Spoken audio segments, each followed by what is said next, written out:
Bonjour et bienvenue dans ce podcast. Je suis François Libercé, DE Escalade et ancien psychopraticien. L'escalade est pour moi bien plus qu'un sport. C'est une activité qui a énormément façonné qui je suis aujourd'hui. C'est un espace d'expression, de transformation personnelle, une manière d'aller à la rencontre de moi-même et de me dépasser. Aujourd'hui, je mixe mes compétences de professionnel de l'escalade et de thérapeute pour coacher les grimpeuses et les grimpeurs dans toutes les dimensions de la pratique, mais principalement sur les aspects émotionnels et mentaux. Dans ce podcast, je vous parlerai bien sûr d'escalade, de préparation mentale et de psychologie au service des grimpeurs, mais aussi de bien-être, de développement personnel et de performance. Bonne écoute à tous.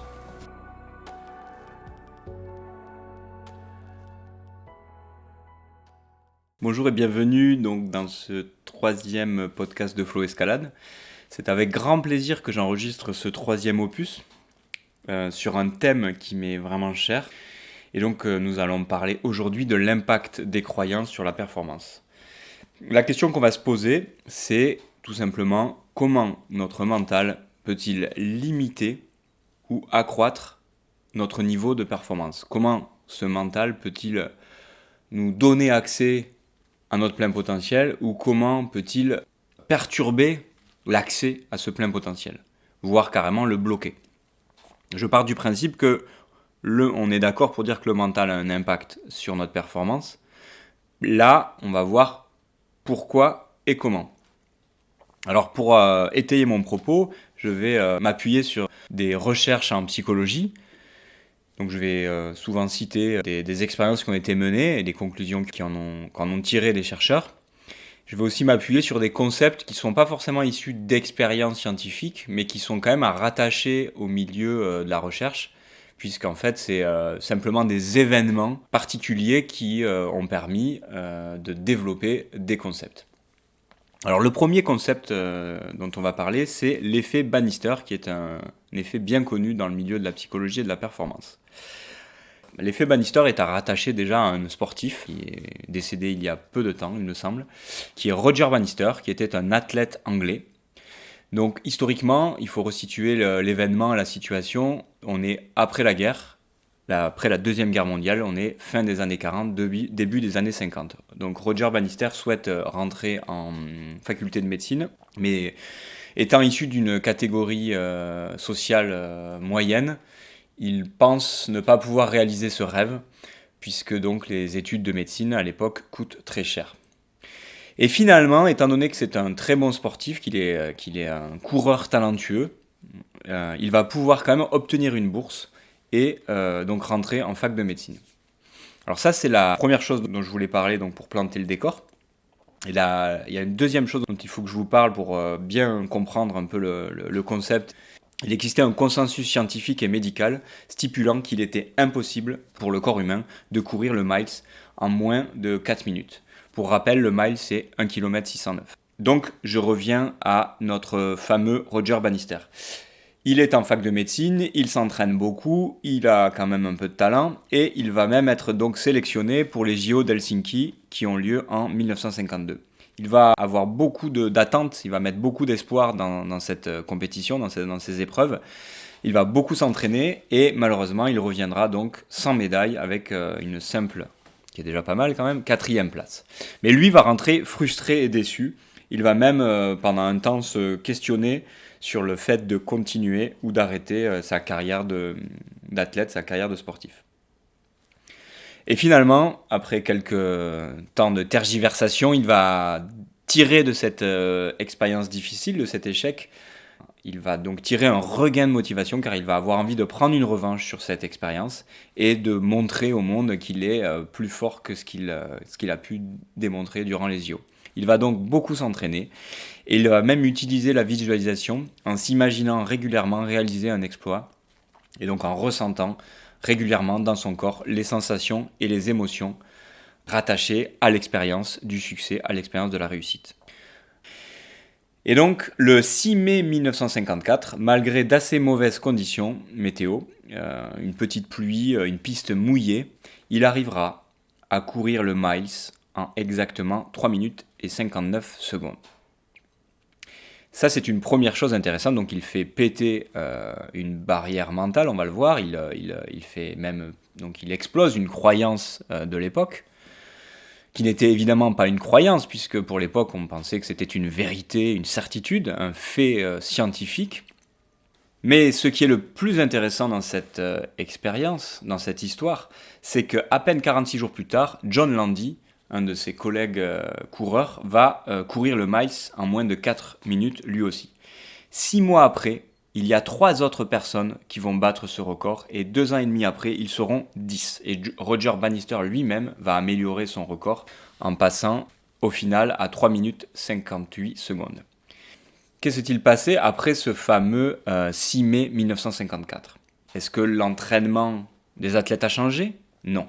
Est-ce que leur alimentation a changé ? Non plus. Est-ce qu'un nouveau dopant est arrivé sur le marché ? Non plus. Et je pense qu'à l'époque, les dopants n'étaient pas encore si développés que ça. Ce qu'il s'est passé, c'est que Roger Bannister, avec son record de 3 minutes 59, a tout simplement donc fait tomber une barrière mentale.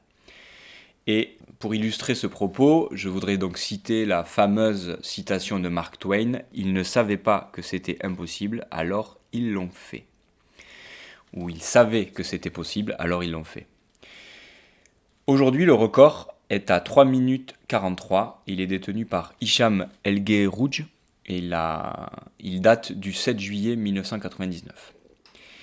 Donc voilà, ce qui est intéressant là, dans cette première histoire, donc c'est pas une expérience scientifique, c'est une histoire, mais qui a quand même donné lieu à un concept aujourd'hui qui est totalement reconnu dans le milieu de la psychologie, donc ce concept d'effet Bannister. Donc c'est qu'on voit comment à la fois une croyance, quand elle est énoncée par une figure d'autorité, ici donc le corps médical, le corps scientifique, mais ça peut être aussi un parent, un entraîneur, ou vous-même, de vous à vous-même en fait. Donc quand une figure d'autorité énonce une vérité, celle-ci pourra opérer comme un mur, non pas comme un frein, mais comme un mur, comme une barrière infranchissable pour notre esprit et donc pour notre corps. Donc là, on voit vraiment l'impact du corps de l'esprit sur le corps. Je vais pouvoir détailler un petit peu ce phénomène en parlant d'autres expériences et d'autres concepts un peu plus tard, mais vous voyez déjà comment cette première expérience est très très intéressante. Donc si on rattache cette expérience à ce qui nous intéresse, qui est l'escalade, la première chose qu'on peut voir déjà, c'est l'importance du mindset quand les grimpeurs, on va dire précurseurs, dans une cotation qui n'a jamais été faite, l'importance de leur mindset, puisqu'ils vont s'aventurer dans l'inconnu. Je pense récemment, finalement, il n'y a pas si longtemps, au premier 9 à bloc, il fallait quand même un mindset particulier pour pouvoir se dire c'est possible. C'est possible de réaliser ce qui n'a jamais été fait. Donc ce qu'on a tendance à penser être impossible, en fait, finalement. Quand je dis le 11, c'est au niveau de la conscience collective. Et ça donnera lieu d'ailleurs, cette histoire de premier 9 à bloc et de tous les 9A qui ont pu suivre, probablement un podcast avec Lucien Martinez de Grimper Magazine. On fera sûrement un podcast ensemble sur ce sujet-là, bien particulier, parce que c'est un sujet qui lui tient à cœur, et que l'effet Bannister, selon lui, pourrait avoir été déterminant dans l'histoire du premier 9A et des 9A qui ont suivi. Je ferme la parenthèse. Donc pour aller un petit peu plus loin sur cet effet Bannister, on pourrait illustrer donc cet effet Bannister d'une autre manière par la fameuse citation d'Henry Ford qui nous dit « Si vous croyez être capable ou si vous ne croyez pas être capable, dans les deux cas, vous avez raison ». Il était visionnaire, en tout cas il avait bien compris des choses, cet Henry Ford, des choses qu'aujourd'hui nous savons expliquer avec les connaissances modernes en matière de psychologie humaine. Donc ce que l'on peut dire, c'est qu'effectivement nous sommes programmés en permanence pour chercher à valider nos croyances. Et donc ce fonctionnement affecte notre perception du réel et notre comportement. Nous allons percevoir le réel, organiser notre perception du réel pour valider ce que l'on croit, pour être fidèle à ce que l'on croit. Et d'ailleurs on peut plus dire à ce titre « je vois ce que je crois » et non pas « je crois ce que je vois ». Et notre comportement va s'ajuster pour justement aussi valider, corroborer ce que je crois profondément. Et donc il sera opportun de vous questionner sur d'abord votre dialogue intérieur, qu'est-ce que ça raconte. Donc prendre du recul, être conscient, on appelle ça la métacognition, la capacité à être conscient de ses pensées.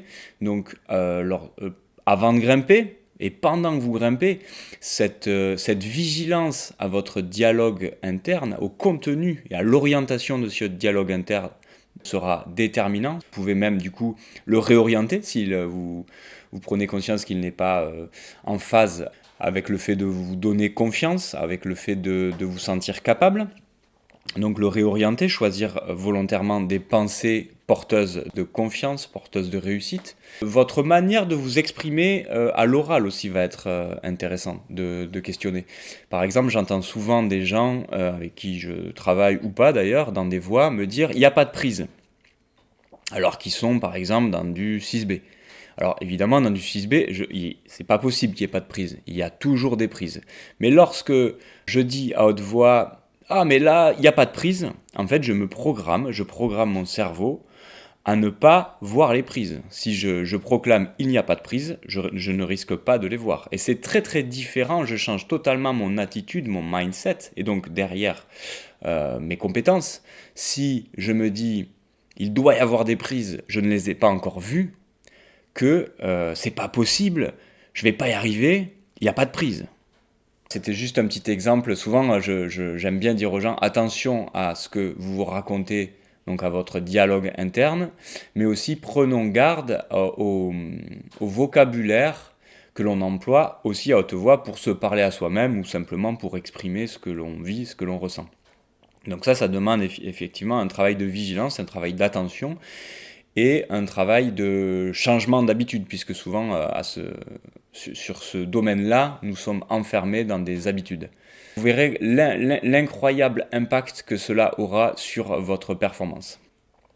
Qu'est-ce que je crois sur moi? Qu'est-ce que je crois sur la voix? Qu'est-ce que je crois? Quel est mon dialogue interne? Comment je m'exprime quand je suis en difficulté?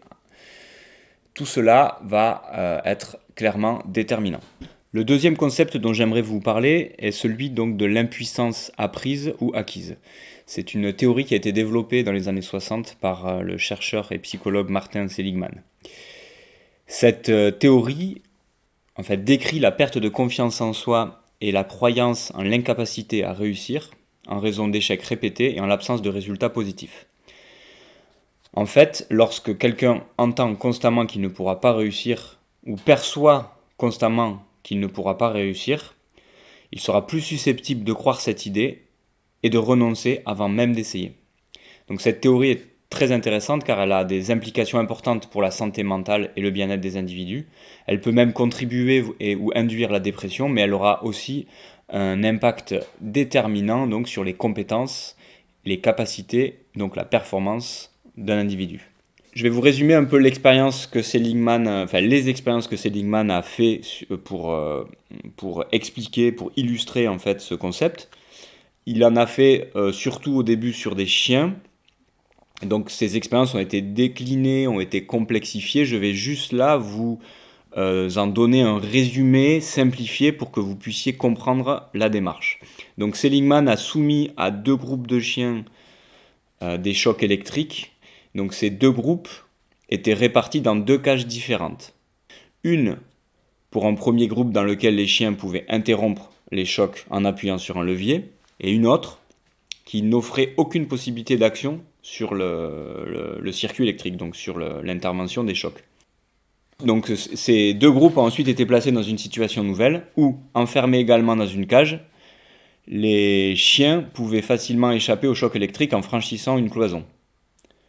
Les 2 groupes de chiens ont réagi très différemment. Le premier groupe de chiens donc, qui avait pu échapper au choc électrique en appuyant sur un levier ont immédiatement franchi la cloison pour se mettre à l'abri des chocs. Donc ils ont conservé leur capacité à réagir dans une situation difficile ou dangereuse. Le second groupe, donc, qui avait appris son impuissance à une situation potentiellement dangereuse, a subi passivement les chocs et n'a pas cherché à quitter la cage, donc à franchir la cloison pour se mettre dans une situation hors choc électrique. Donc la question à se poser est la suivante. Dans quelle mesure cette perte de confiance en ses capacités peut nuire à notre niveau de performance? Donc la première expérience intéressante quand on s'intéresse à ça, à l'impuissance apprise, est l'expérience de Richter qu'il a faite sur des rats. Donc c'est pas joli éthiquement, hein. Donc c'est une vieille expérience qui date de 1957 et donc qui a été menée à l'université de Johns Hopkins. Donc pour mener cette expérience, Richter met des rats dans des tubes en verre remplis d'eau.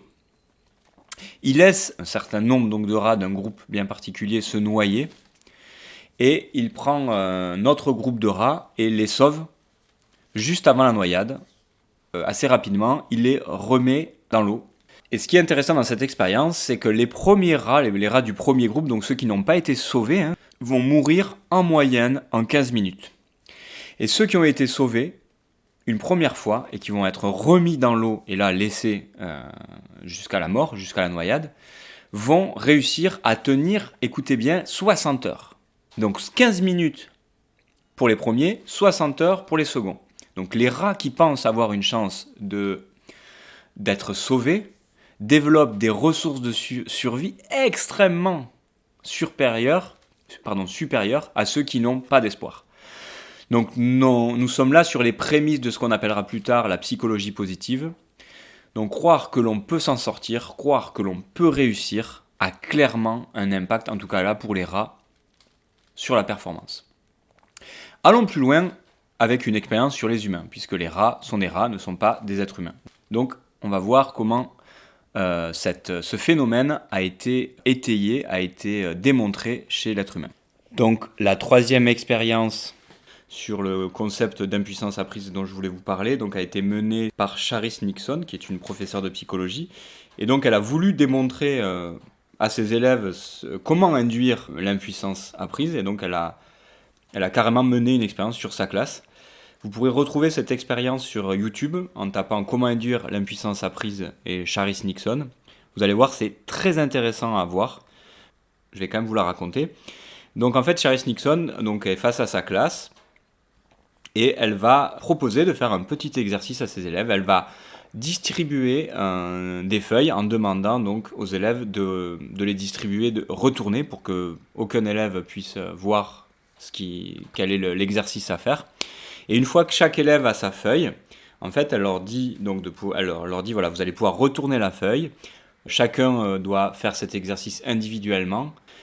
Et donc, en fait, cet exercice est simple. C'est 3 anagrammes. Pour ceux qui ne savent pas ce qu'est un anagramme, c'est un mot obtenu par transposition des lettres d'un autre mot. Exemple, mari, amère, ou niche, chien, soigneur, guérison. Donc voilà, donc elle a distribué une feuille avec 3 anagrammes. Donc elle dit à ses élèves, attention, vous allez devoir donc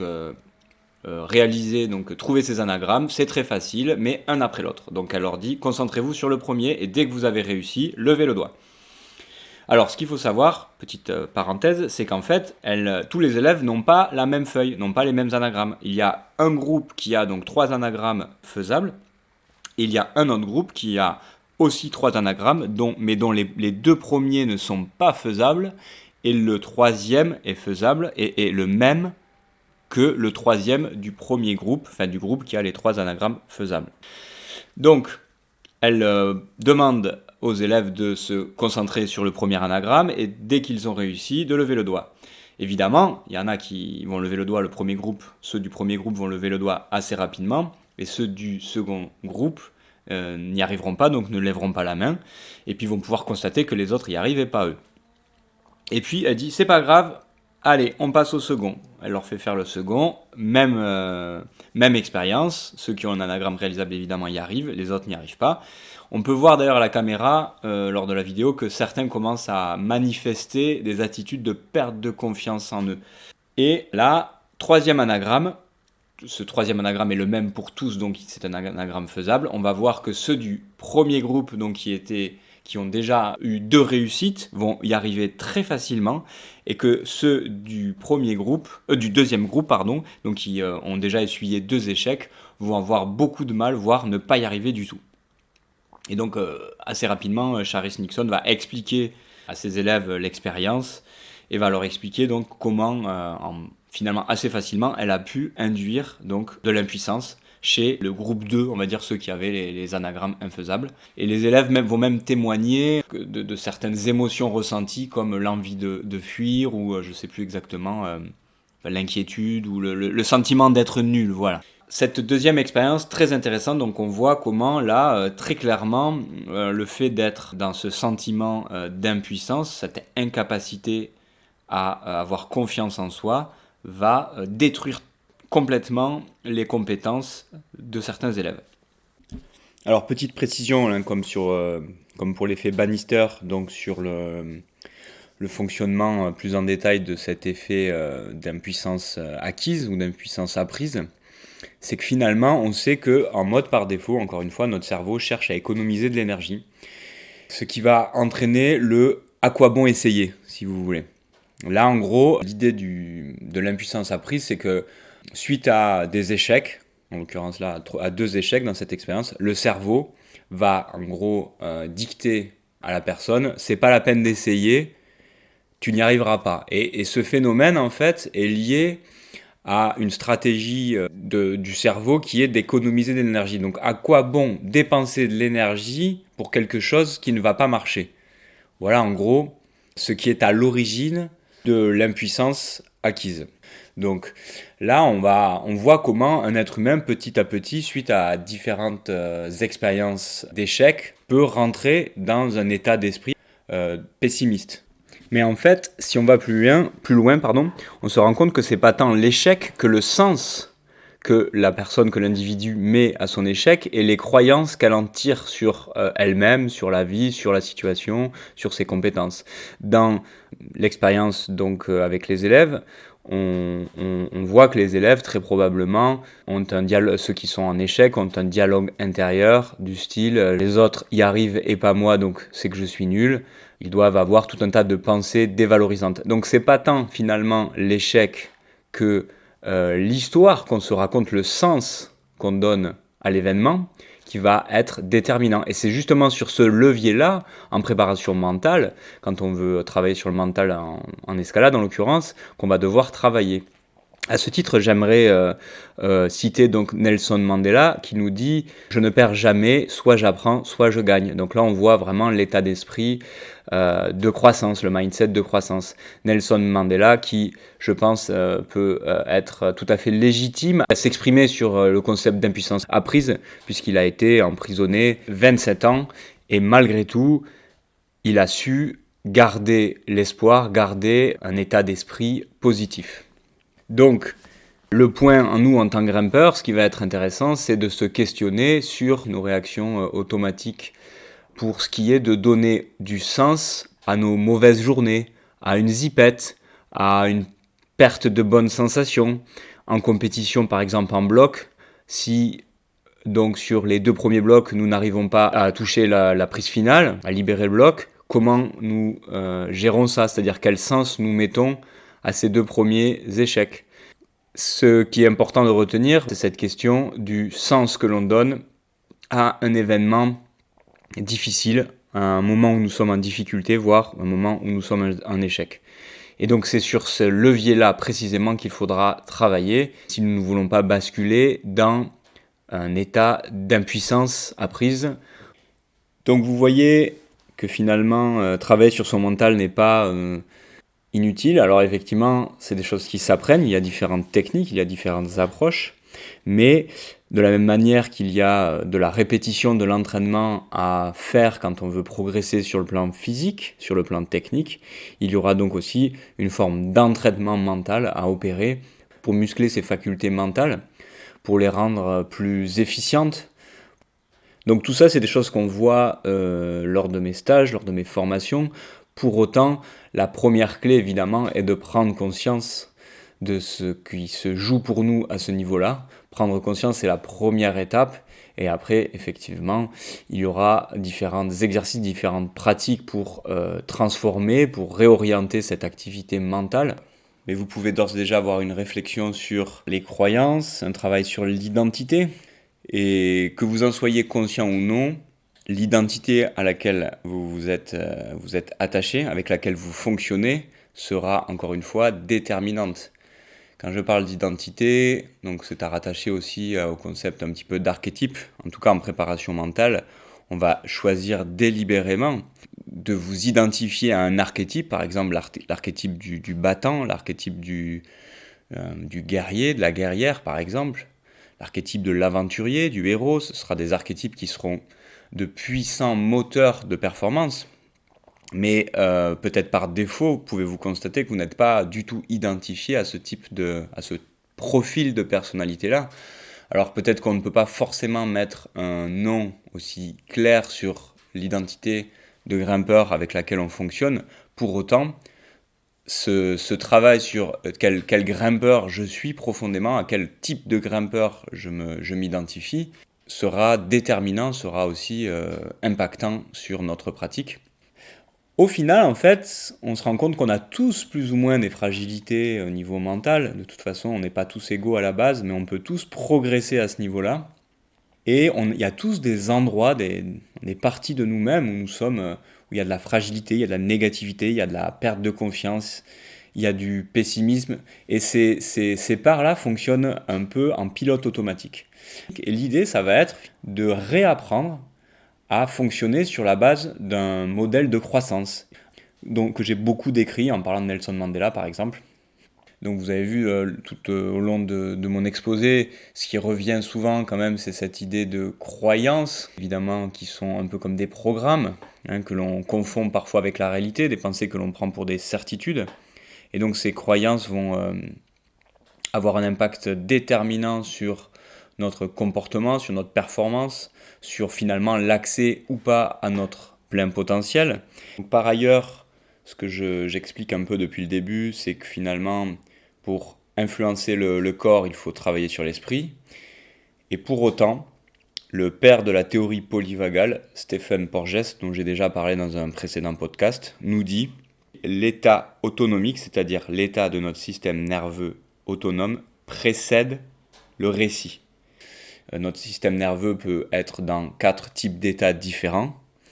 En fonction de cet état, de l'état dans lequel nous sommes, nous allons produire un certain récit, une certaine cognition, certaines pensées.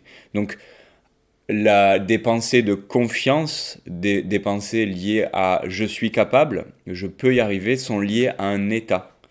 Et il y a aussi des pensées de dépression, des pensées d'inquiétude, d'anxiété, des pensées de manque de confiance en soi sont aussi rattachées à un autre état. Et c'est assez révolutionnaire parce que qu'est-ce que ça veut dire ? Ça veut dire que si on travaille sur l'état de notre système nerveux et si on remet de l'équilibre, de l'adaptabilité dans ce système nerveux autonome, nous allons modifier notre cognition. Donc on voit que finalement le corps et l'esprit sont totalement interconnectés. Ce podcast a évidemment été dédié au travail sur le mindset, donc sur le travail à l'esprit, mais je voulais juste finir sur cette idée-là qui m'est vraiment chère. C'est que quand vous travaillez sur votre système nerveux autonome, vous allez modifier votre mindset, vous allez pouvoir basculer sur un état d'esprit de croissance. Bref, vaste sujet que j'aurai le plaisir de détailler, d'aborder dans un prochain podcast. J'en ai beaucoup dit aujourd'hui, j'ai apporté beaucoup de théories. J'espère que ça vous a plu, j'espère que ça vous a éclairé, que ça vous permet de mieux comprendre ce qui se passe pour vous dans votre pratique de grimpeur sur le plan psychologique, sur le plan mental. En tout cas, c'est mon souhait. N'hésitez pas encore une fois à liker si ça vous a plu, n'hésitez pas à me faire vos retours, à me poser des questions. J'aimerais pouvoir rentrer en interaction avec les gens qui écoutent mes podcasts. D'ici l'épisode numéro 4, je vous dis bonne grimpe et à bientôt.